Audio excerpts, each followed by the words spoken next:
అస్మద్గురుభ్యో నమః. దక్షిణామూర్తి యొక్క స్తోత్రాన్ని కానీ దక్షిణామూర్తి యొక్క నామాన్ని కానీ రోజు పారాయణం చేస్తే కలిగే ఫలితం ఏంటో తెలుసా? పారాయణం అయినా చేయొచ్చు. పారాయణం చేయడానికి శక్తి లేకపోతే ఆయన ఫోటో ఒకటి ఇంట్లో పెట్టుకుని రోజు ఆయన వంక కనీసం ఒక్క 10 నిమిషాలు చూస్తే చాలు. అపరిమితమైన జ్ఞానాన్ని మాత్రమే కాదు, ఒకానొక సందర్భంలో మనకు కలిగిన కష్టంలో నుంచి కూడా బయటపడేస్తాడు ఆయన.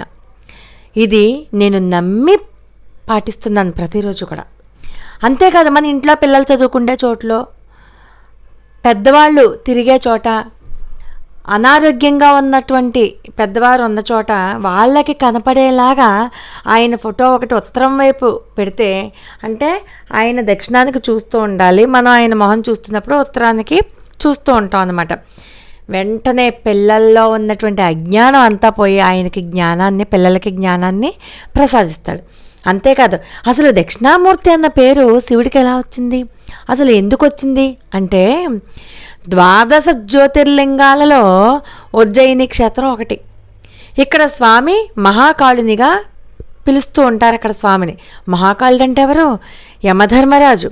అంటే మహాకాళుని ఆజ్ఞ లేకుండా ఎవరి ప్రాణాన్ని హరించలేడు. కాళుడు అనుకోండి, యమధర్మరాజు అనుకోండి. ఆ కాళుడైనా యమధర్మరాజైనా మహాకాళునితో చెప్పి మహాకాళుని యొక్క ఆజ్ఞ తీసుకుని స్వామికి విన్నవించుకున్నాకనే ఏ జీవి ప్రాణమైనా సరే తీసుకెళ్తారు. యముడి యొక్క దిక్కేంటి? దక్షిణం. అందుకే మహాకాళుడు దక్షిణం ముఖంగా కొలువై ఉంటాడు ఉజ్జయినిలో. కేవలం ఆ జ్యోతిర్లింగ క్షేత్రాలు, 12 జ్యోతిర్లింగ క్షేత్రాలలో ఉజ్జయినిలో మాత్రమే దక్షిణముఖంగా కొలువై ఉంటారు స్వామి. మిగతా జ్యోతిర్లింగ క్షేత్రాలన్నీ కూడా ఉత్తరముఖంగా ఉంటాయి. శివాలయాలు కూడా ఉత్తరముఖంగా కానీ తూర్పుముఖంగానే ఉంటాయి.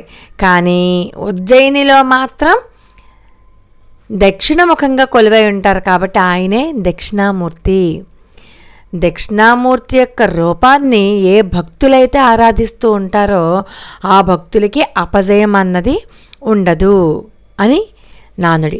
అంతేకాదు, ఇప్పుడు మనం చెప్పుకోబోయేటటువంటి ఈ నామాలని గనక నిరంతరము స్మరించుకుంటే చాలు, పైకి చదవక్కర్లా, మనసులో అనుకుంటే చాలు, వాళ్ళకి ఇది అని చెప్పనటువంటి అనేక కష్ట నష్టాల నుంచి బయటపడతారనడంలో ఎటువంటి సందేహం లేదు. 12 నామాలు ఏంటంటే, దాన్నే 12 నామస్తోత్రంగా కూడా ప్రసిద్ధి చెందింది. స్తోత్రంగా చెప్పుకుందాం, ఆ తర్వాత ఆ నామాలు మాత్రం చెప్పుకుందాం.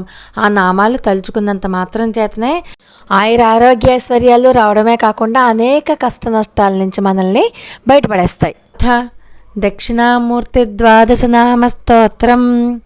ప్రథమం దక్షిణామూర్తి, ద్వితీయం మునిసేవితః, బ్రహ్మరూపీ తృతీయం చ, చతుర్థం తు గురుత్తమః, పంచమం వటమూలస్థః, షష్టం వేదప్రియస్థతా, సప్తమం తు మహాయోగీ, హ్యష్టమం త్రిజగద్గురుః, నవమం చ విశుద్ధాత్మా, దశమం కామితార్థదః, ఏకాదశం మహాతేజ, 12 మోక్షదాయకః.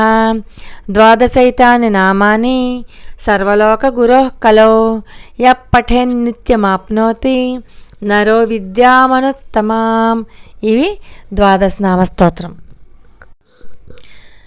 ప్రథమం దక్షిణామూర్తి, ద్వితీయం మునిసేవితః, బ్రహ్మరూపీ తృతీయం చ, చతుర్థం తు గురుత్తమః, పంచమం వటమూలస్థ, షష్టం వేదప్రియస్థతా, సప్తమం తు మహాయోగి, హ్యష్టమం త్రిజగద్గురుః, నవమం చ విశుద్ధాత్మా, దశమం కామితార్థదః, ఏకాదశం మహాతేజ, 12 మోక్షదాయకః. 12 నామాని సర్వలోకగురోః కలో యః పఠేన్నిత్యమాప్నోతి నరో విద్యామనుత్తమాం. లోకా సమస్త సుఖినో భవంతు. మరి ఒక అద్భుతమైన వీడియోతో మళ్ళీ కలుసుకుందాం. అంతవరకు నమస్కారం.